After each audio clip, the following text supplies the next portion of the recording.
Republican Senate candidate Roy Moore of Alabama made his first public appearance in almost 2 weeks on Monday night, and he used it to change his account about a series of accusations of UAL contact with teenage girls and to compare the rush of claims against him to the TrumpRussia investigation.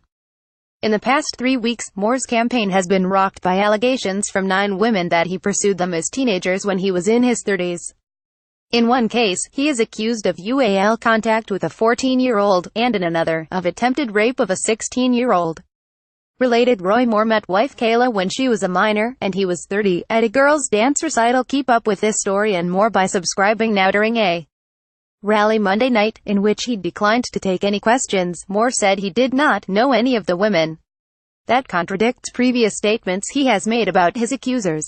Specifically, Moore has said that he did know Debbie Wesson Gibson, who told The Washington Post that the former Alabama Supreme Court Chief Justice dated and kissed her in 1981, when she was 17. "I remember her as a good girl," Moore told Sean Hannity earlier this month. "I know her, but I don't remember going out on dates. I knew her as a friend. If we did go out on dates, then we did. But I don't remember that." In the same interview, he also admitted to knowing Gloria Tardizan, who told the Post that Moore took her on dates and gave her wine when she was 18.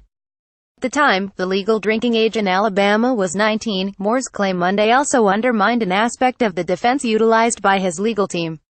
Attempting to rebut a claim from Beverly Young Nelson that Moore tried to rape her when she was 16, Moore's attorney, Philip Yaregu, said Nelson's assertion that the pair had no contact after the alleged incident was false because Moore had been the judge on her divorce case. That claim has subsequently been found to be untrue on the basis of court records and interviews that show Nelson never came before Moore. Roy Moore holds a campaign rally in Henniger, Alabama, on November 27. Joe Buglewick's Getty Images. Moore's team has also questioned the authenticity of a signature in Nelson's yearbook purported to be from the former judge. On Tuesday, Gloria Allred, the attorney representing Nelson, said she would turn over the yearbook for authenticating if Moore agrees to testify under oath. Moore has aggressively denied all the claims made against him, portraying them as a smear campaign cooked up by Democrats, establishment Republicans and a biased main media. Senate Majority Leader Mitch McConnell has called on Moore to drop out of the race, but President Donald Trump has refused to do so. Moore has championed Trump's comments about him as a de facto endorsement.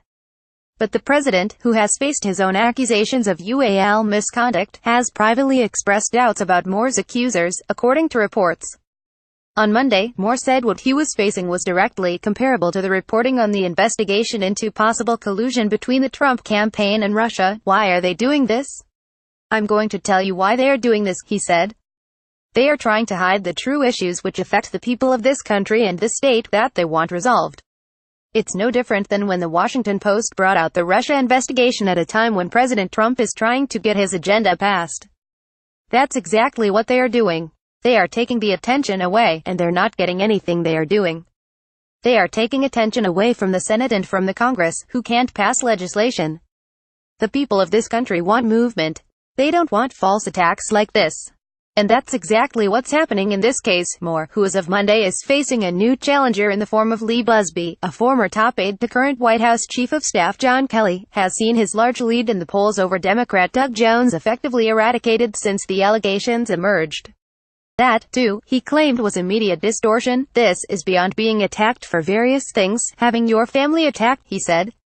"Politicians stop at nothing. They'll publish false polls, which they're doing today. In trying to distort this, they'll go to false attacks.